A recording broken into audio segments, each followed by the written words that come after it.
potasio y reposo. Pero ahora, si le abrimos las puertas al sodio, muchas puertas al sodio, el ion que mejor pasa ahora es el sodio. Luego la membrana tiende al potencial de equilibrio del sodio. ¿Y en cuánto estaba? Dijimos esta mañana. En más 60. Entonces el potencial de membrana tiende al más 60. Es decir, el potencial de membrana tiende a volverse positivo por dentro. Y la diferencia del interior por el exterior es 60 milivoltios. Pero además positivo por dentro. Pero no llega a más 60. Ya ahorita discutimos por qué no. Pero tiende a eso. Bien. Si estando por acá arriba, ahora yo empiezo a sacar nuevamente las cargas positivas, ¿qué le pasa al potencial de membrana? Estaba en más 5, invento, más 5 para seguir protegiendo.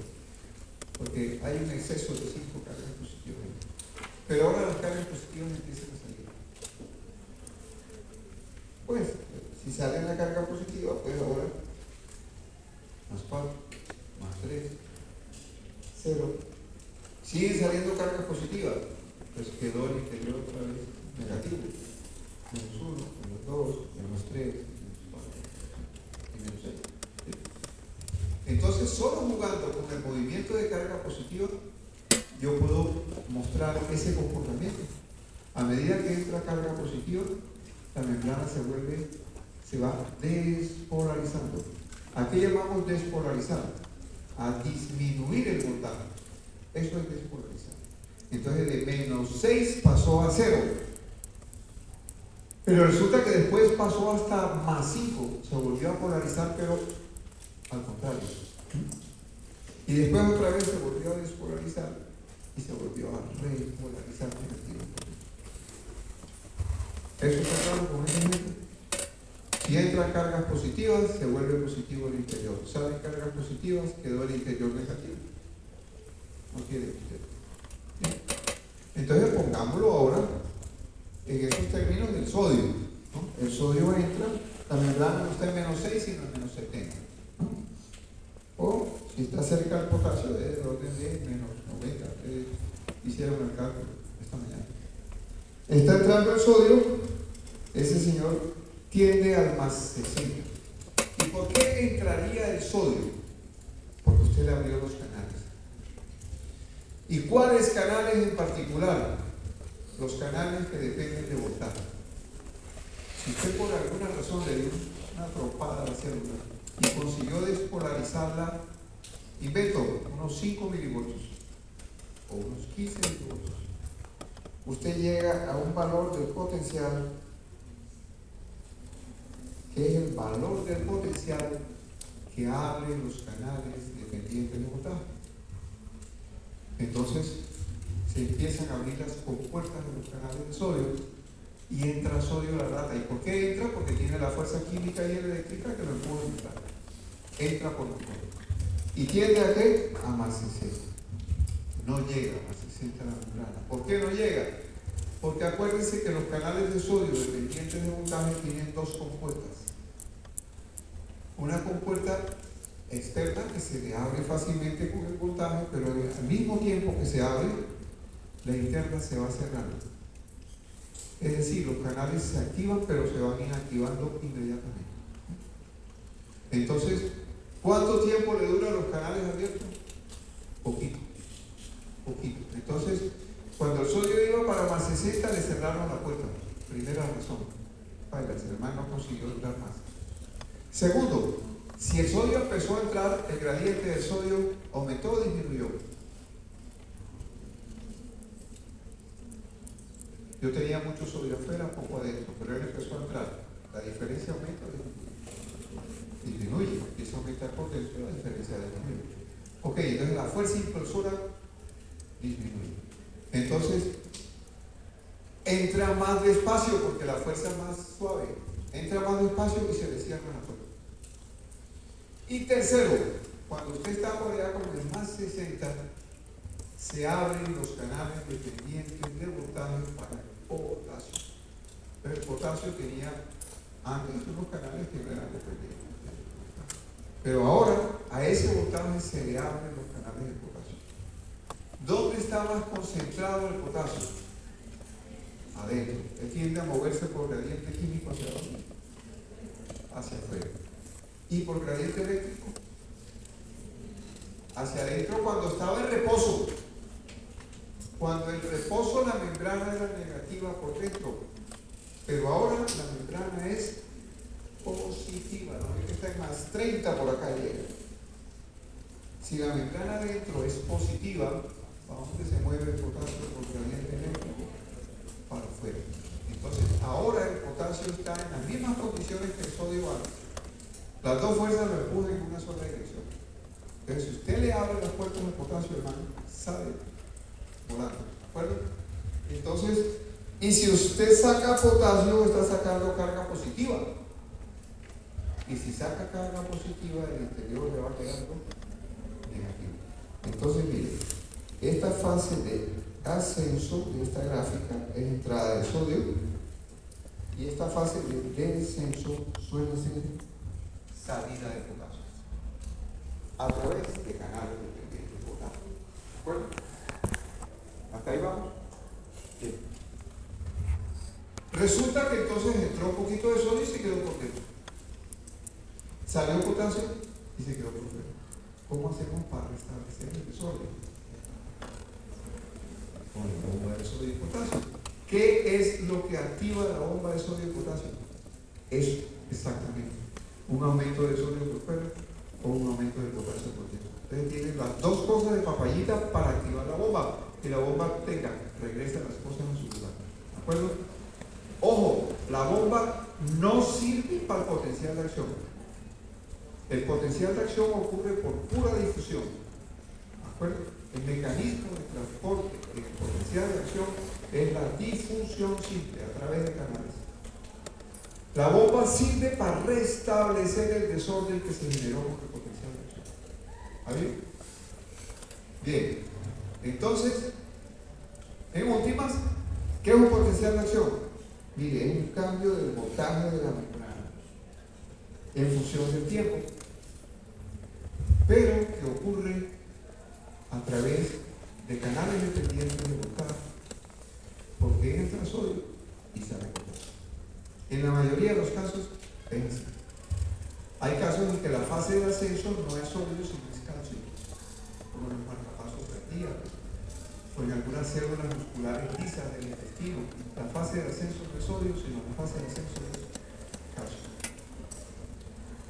Muy bien. ¿Qué otras cosas? Hay varias cosas más que hay que decir del potencial de acción. No olviden que el potencial de acción solo ocurre en tejido excitado, porque para disparar potencial de acción se necesita canal dependiente de voltaje, y canal dependiente de voltaje solo hay en un subdirecto. Ya lo dijimos primero.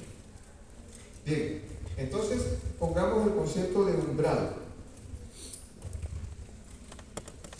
El umbral de su casa es la entrada de su casa, es la puerta de su casa. Eso es un umbral, es una puerta. Entonces, existen estímulos umbrales y existen respuestas umbrales. El estímulo umbral es el menor estímulo que usted le puede dar a una célula y que la lleva hasta su valor umbral. ¿Y cuál es el valor umbral? Es el valor del voltaje de la membrana que abre los canales dependientes de voltaje.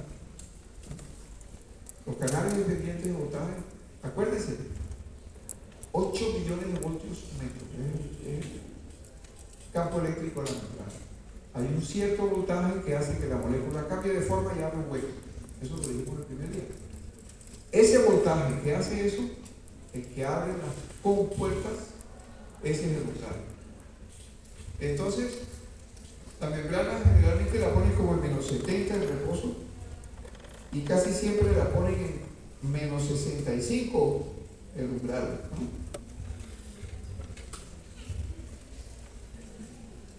Es decir, si usted consigue llevar la membrana hasta menos 65, usted abre los canales dependientes de voltaje y tiene un potencial de acción. Si no consigue llegar hasta el umbral, no se produce potencial de acción. Se producen respuestas que llamamos graduadas. Las llamamos respuestas electrotónicas. La célula se despolariza y se repolariza un poquito, pero no son potenciales de acción. En cambio, cuando usted llega al umbral, este proceso de cambio de potencial, ojo, se vuelve independiente del estímulo. A eso lo llamamos la ley del todo o nada. Si usted pisa el umbral, dispara potencial de acción. Y ya es independiente del estímulo. No depende de la intensidad del estímulo. Dependía de la intensidad del estímulo para llegar al umbral. Pero después de que llega al umbral, el estímulo puede mandarlo a recoger que no sirve para nada. ¿Por qué? Porque el estímulo es para abrir las puertas de los canales. Y los cambios de voltaje que siguen a eso depende de cuánto sodio entra y cuánto potasio sale. ¿Eso depende del estímulo? No. ¿De qué depende? De las fuerzas en el proceso de difusión, de la ley de difusión y permeabilidad. Ya no depende del estímulo. ¿De acuerdo? El movimiento del sodio y del potasio es el resultado de una difusión simple. Lo que determina la difusión es lo que determina entonces la velocidad o los fenómenos que ocurren. Pero ya no necesita estímulo, el estímulo se necesitó para abrir la puerta. Entonces nosotros decimos siempre también el mismo ejemplo. Esa puerta del auditorio es un canal, ¿de acuerdo? Si yo doy un estímulo chiquitico, yo me abro la puerta, con él no pasa nada. No se me trata. Si yo aumento un poquito el estímulo, un empujoncito más grande, abrí la puerta. ¿Qué es lo que ocurre ahora? Entra y sale gente. ¿De acuerdo? Es decir, lo que ocurre con la membrana depende de cuánto sodio y cuánto potasio entró y salió por esa puerta. ¿Dependió del estímulo? No. El estímulo lo único que hizo fue abrir la puerta. Pero es que yo le voy a dar una patada a la puerta para que vea cómo es la vaina, ¿no? Un estímulo grandote, un estímulo eléctrico muy grande. ¿Hasta dónde se abre la puerta? ¡Hay una puerta! ¿De qué depende lo que ocurre de aquí en adelante? De cuánto sodio entra y cuánto potasio sale. ¿Por dónde? Por la misma puerta. Entonces, no depende de ¿de acuerdo? Por eso ocurre lo que se llama la ley del todo o nada. El potencial de acción suele ser el mismo, independiente del estímulo. Siempre y cuando el estímulo haya sido umbral. Si es supraumbral, es mayor que el umbral. Y la respuesta sigue siendo la misma. El mismo potencial de acción. ¿Está claro? Bien. Entonces ya van varias cosas.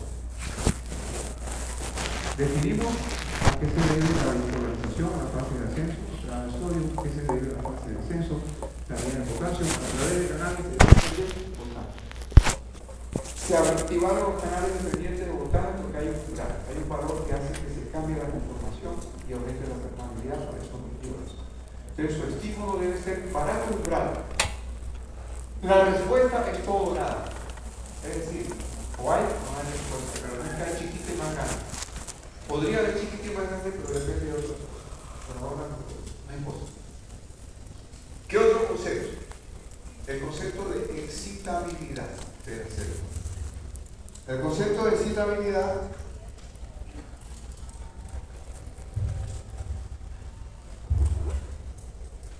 dirémoslo así, concepto de irritabilidad para usted.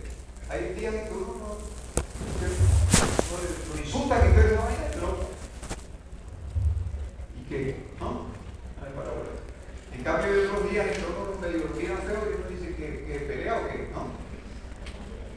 La irritabilidad, la excitabilidad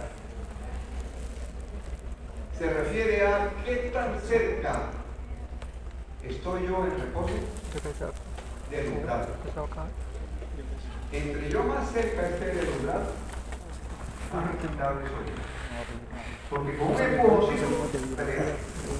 Bueno, si el umbral está cerca del reposo, la excitabilidad es muy alta. Pero si el umbral se distancia del reposo, la excitabilidad es muy baja. Hay Hay que hacerle mucho a esa célula para llevarla al umbral. Pero entonces usted está diciendo que las dos cosas no son fijas. Sí, estoy diciendo eso. Ni el potencial de reposo es fijo, ni el umbral es fijo. ¿De qué depende el reposo? De todo lo que dijimos antes. Echamos la carreta de eso. Depende de la difusión de potasio. ¿De qué depende la difusión de potasio? Concentraciones, permeabilidad de la energía. Depende de la bomba de sodio y potasio. Depende del equilibrio de la. Todo eso determina cuál es el valor del porcentaje de reposo. Entonces, cualquier cosa de esas que cambie, cambia el reposo. Entonces, la misma célula podría estar en menos 70 y después o dentro de un rato estar en menos 60. Es decir, oscila su potencial de reposo. ¿Y el umbral cambia? Sí. ¿Qué significa el umbral? Es cuál es el valor que abren los canales de equilibrio. Entonces, aquí siempre ponemos el siguiente ejemplo. Los canales pueden abrirse más fácil o más difícil dependiendo de cuánto obstáculo tenga el canal alrededor de él. Entonces preste atención a lo que voy a decir, que siempre es bueno que lo tenga presente. El mismo ejemplo, la puerta que está ahí en el auditorio es un canal de sodio de pendiente de obstáculo. No hay nadie que entorpezca la puerta, usted la abre así. Pero si yo le pongo un poco de pupitre de este lado, ábrala. Es más difícil. Hay que empujarla más. Bien, ¿a qué está refiriendo usted? Pues, el canal de sodio dependiente de voltaje está modulado o regulado por el calcio. Eso lo debe tener presente. Está controlado y en particular por el calcio extracelular. Si usted tiene mucho calcio extracelular, es como si le hubiera puesto muchos pupitres al canal por fuera. ¿Es más fácil o más difícil de abrir? Usted abre la puerta más fácil. Pero si tiene muchos pupitres es muy difícil de abrir. Si tiene calcio, son los pupitres. Es difícil de abrir. Pero si no hay calcio, usted sopla y el canal se abre. Es decir, el umbral depende, en este caso, depende de la concentración de calcio que está celular. El canal de sodio, el umbral del canal de sodio, es dependiente de la concentración de calcio que hay en el cuerpo. Entre más calcio hay, más lejos está el umbral de reposo. La excitabilidad aumenta o disminuye. Disminuye. Porque significa eso. Mire, antes este era el umbral, aquí. Yo con un empujoncito de aquí a aquí instalaba potencial de acción. Pero ahora que fue lo que hice, le puse mucho calcio por fuera al canal. Es decir, abrir el canal es muy difícil, abrirlo es muy difícil. El umbral se me vino para acá. Llegar hasta el umbral es que hay que darle un empujón desde aquí hasta acá para que se produzca potencial. Es más difícil. Bueno, entonces, si hay mucho calcio, la excitabilidad disminuye. Si hay poco calcio, la excitabilidad aumenta. ¿Cuáles son los ejemplos que siempre traemos aquí? El ejemplo más claro, me parece a mí, es el que siempre está, que es el del niño que está haciendo una transfusión. El niño que tiene problemas sanguíneos, hay que cambiarle la sangre, está recién nacido y tiene compatibilidad de sangre, hay que cambiarle, hay que sacarle esa sangre que tiene otro. Bien. Entonces pedían la casa, pedían al banco de sangre y pide la sangre, que es compatible, tráigame la sangre. La sangre del banco está con anticoagulante. ¿Cómo se para bien? Ese coagulante sí. La mayoría de los anticoagulantes que se utilizan en los bancos son quelantes de calcio. ¿Por qué? Porque ya verán cuando veamos sangre, el calcio se requiere para la coagulación. Si usted atrapa el calcio y no hay calcio libre, la coagulación no ocurre. El EDTA, es un quelante de calcio. Es un coagulante de sangre cuando usted va a trabajar en el laboratorio o cuando lo va a guardar en el banco de sangre. Bueno, entonces la mayoría el banco de sangre no tiene casi calcio libre. Tiene calcio, pero el calcio está atrapado por el EDTA, que es un anticoagulante. Funciona como anticoagulante. ¿De acuerdo? Entonces, la sangre que le van a meter al niño es una sangre que tiene poco calcio libre. ¿Sí? Entonces, ¿cómo le cambia la sangre al niño? Sus venas umbilicales y tal. Entonces, dos mangueritas, por una manguerita le están metiendo la sangre y por otra manguerita le están sacando lo que tiene. Y el pediatra, siempre decimos eso, el pediatra siempre está conversando. El tipo ha hecho esa vaina 500 veces, pero está hablando con el estudiante de medicina. Ajá, ¿cómo le va a usted? Que no sé qué, y de pronto, ¡guau! Se echan a reír. Y el niño convulsiona. Entonces la pregunta es si esa vaina es pelado epiléptico. No, no es epiléptico. Lo que pasa es que usted le está metiendo una sangre sin calcio. Y si esa sangre está sin calcio, sus neuronas se vuelven muy excitables. Porque los canales dependientes de voltaje de sodio dependen del calcio. Y si usted tiene poco calcio, usted sopla la célula y ella se excita. El pediatra, que no es tipo pingo, él sabe que eso es así. Entonces, ¿qué es lo que hace para que no le ocurra? Él está metiendo sangre, pero le pone un botellito de gluconato de calcio. En paralelo. Entonces le está pasando sangre y calcio.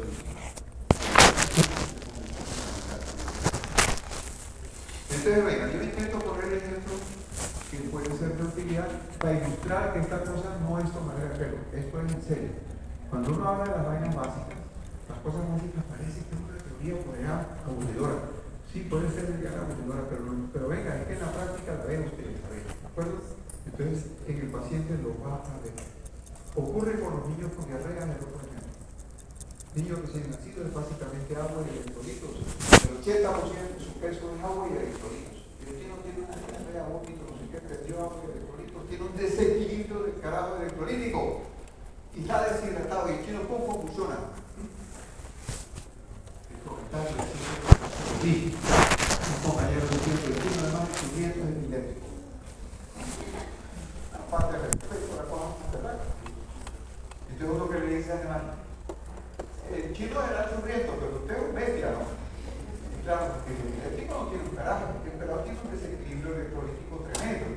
Y como tiene una hipocalcemia, entre otras cosas, usted que está hablando pendejada, levantó la voz y el chino se confusionó. Realmente ningún equilibrio. Usted lo que tiene que hacer es dilatarlo y recuperar un electrolito y deje de ser producto, ¿no? Y deje de ser irrespetuoso. Esa vaina no es por eso. El médico tiene que ser un tipo decente, una mujer decente, ¿sí o no, vea? Tiene que ser decente. ¿A usted le gustaría que la trataran bien, sí o no? Usted es paciente, tráteme con respeto, digamos. Muy bien, entonces,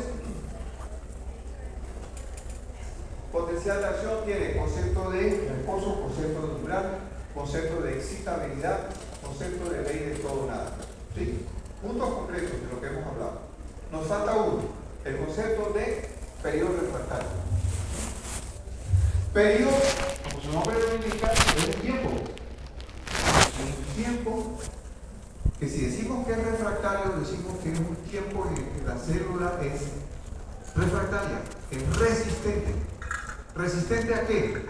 A una nueva excitación. La célula no se deja excitar inmediatamente. ¿Usted la excitó una vez? Calma, deje que se recupere, ¿de acuerdo? Entonces hay dos periodos refractarios, uno que llamamos absoluto y uno que llamamos relativo.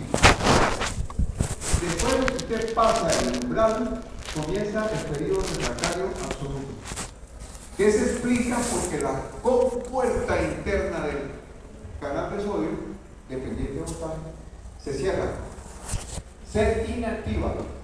Yo creo que hablamos de eso en la primera charla. El canal puede estar abierto, cerrado o inactivo. Inactivo significa la compuerta interna se cerró. Entonces funcionalmente está cerrado. Y además, si usted vuelve a meterle un estímulo y cambiarle el voltaje a la membrana, no se abre. Esa compuerta no es sensible a voltaje.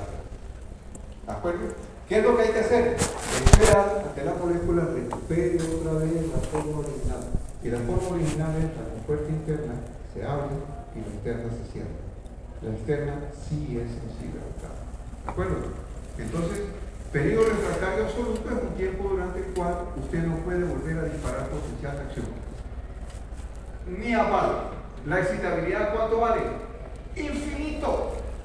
Infinitamente inexcitable. Usted no puede volverlo a excitar. Deja de ser excitable. Eso dura muy pocos milisegundos. En algunas células puede durar más de varios milisegundos. ¿No? Después viene el periodo refractario relativo, en que es un tiempo durante el cual usted puede volver a excitar, pero para excitarla necesita un estímulo mayor que el umbral exterior con eso.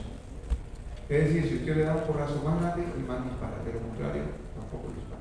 Bueno, entonces recupera excitabilidad, pero la excitabilidad es baja todavía, es baja. Algunos creen que eso corresponde a que la célula, después de que dispara el potencial de acción, se hiperpolariza. Está por aquí el voltaje. Entonces llevarla hasta el umbral, que es aquí, cuesta más trabajo. Algunos creen que es eso. Otros dicen, no, hay más fenómeno de promedio. Entonces, yo no sé exactamente cuál es la explicación aparte de eso, ¿no? Entonces, lo único concreto es que el periodo refractario relativo es un periodo durante el cual, para poder disparar potencial de acción, necesita un estímulo mayor que el umbral original. ¿De acuerdo? Y eso puede durar también otros milisegundos o en algunas células segundos, inclusive. ¿De acuerdo? Muy bien. Eso es el potencial de acción de una sola célula. Repasamos el concepto de potencial de reposo, que puede ser variable, concepto de umbral, que puede ser variable, concepto de excitabilidad, que es entre los dos, concepto de ley de todo nada, y periodo de refractario. Eso es lo que